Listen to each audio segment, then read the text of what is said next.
Assalamualaikum warahmatullahi wabarakatuh. Perkenalkan, nama saya Bella Bisa Putri dari Prodi Bisnis Digital Universitas Muhammadiyah Muarabungo. Di sini saya akan menjelaskan sumber daya manusia dan organisasi kerja. Menurut Hasibuan 2002, sumber daya manusia merupakan ilmu dan seni mengatur hubungan dan peranan tenaga kerja agar efektif dan efisien membantu terwujudnya tujuan perusahaan, karyawan, dan masyarakat. Menurut Ernest Dale, pengertian organisasi adalah sebuah proses perencanaan. Ini berkaitan dengan hal menyusun, mengembangkan, dan memelihara suatu struktur atau motif hubungan-hubungan kerja dari orang-orang dalam suatu badan usaha. Perbedaan sumber daya manusia dan manajemen sumber daya manusia adalah dua konsep yang berkaitan dengan pengelolaan tenaga kerja. Sumber daya manusia merupakan sumber yang paling penting dan berharga dari sebuah perusahaan yang meliputi tenaga kerja, keterampilan, pengetahuan, dan pengalaman. Manajemen sumber daya manusia adalah proses pengelolaan sumber daya manusia di dalam perusahaan agar dapat digunakan secara efektif dan efisien untuk mencapai tujuan perusahaan. Menurut Bintaro dan Daryanto 2017, manajemen sumber daya manusia adalah suatu ilmu atau cara bagaimana mengatur hubungan dan peranan sumber daya atau tenaga kerja yang dimiliki oleh individu secara efisien dan efektif, serta dapat digunakan secara maksimal sehingga tercapai tujuan. Menurut Dr. Thelma M. Tiwa, HRD atau Human Resource Development adalah bagian atau divisi yang bertugas mengatur serta mengembangkan sumber daya sekaligus kemampuan seluruh karyawan yang ada di dalam suatu perusahaan. Manajemen sumber daya manusia yang juga disebut Human Capital Management merupakan peran HRD yang berhubungan dengan pengelolaan tenaga kerja sebagai penggerak utama aktivitas bisnis dalam mencapai tujuan organisasi. Pada intinya, manajemen sumber daya manusia adalah praktek mengelola orang-orang di dalam perusahaan untuk mencapai kinerja yang lebih baik.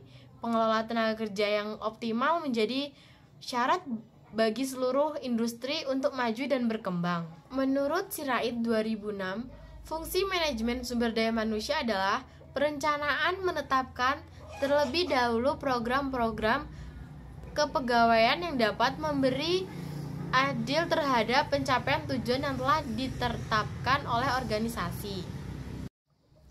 Menurut Nawawi 2012, manfaat manajemen sumber daya manusia yang pertama, organisasi atau perusahaan akan memiliki sistem informasi sumber daya manusia. Yang kedua, informasi atau perusahaan akan memiliki hasil analisis pekerjaan atau jabatan.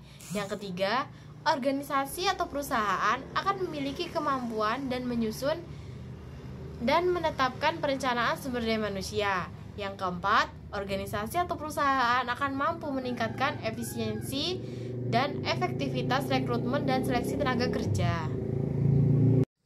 Misi organisasi merupakan pernyataan manajemen puncak tentang gambaran seluruh organisasi yang berisi tujuan yang ingin dicapai dan standar produksi, pasar, dan keuangan yang diinginkan. Strategi organisasi adalah alat untuk mencapai tujuan tertentu yang meliputi bauran produk, target pelanggan, metode produksi, pengeluaran modal, dan keperluan lainnya. Manajemen sumber daya manusia berperan penting dalam meningkatkan kontribusi produktivitas orang-orang terhadap organisasi dengan cara bertanggung jawab secara strategis, etis, dan sosial. Strategi manajemen sumber daya manusia dapat berupa strategi inovasi, peningkatan mutu, pengurangan biaya, dan lain-lain yang diarahkan ke tujuan strategi dalam organisasi. HSDM merupakan modal pengembangan sumber daya manusia yang memiliki 5 prinsip, yaitu yang pertama saling menjahit, yang kedua saling membantu, yang ketiga saling memperbesar, yang keempat saling mempertahankan, yang kelima saling membangun. Manajemen sumber daya manusia adalah fungsi dalam suatu organisasi yang berfokus pada perekrutan, pengelolaan, dan memberikan arahan bagi orang-orang yang bekerja dalam organisasi tersebut.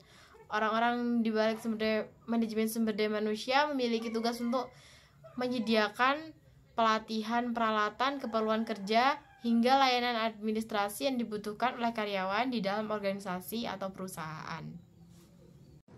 Sekian penjelasan dari saya, lebih dan kurang saya mohon maaf. Saya akhiri. Wassalamualaikum warahmatullahi wabarakatuh.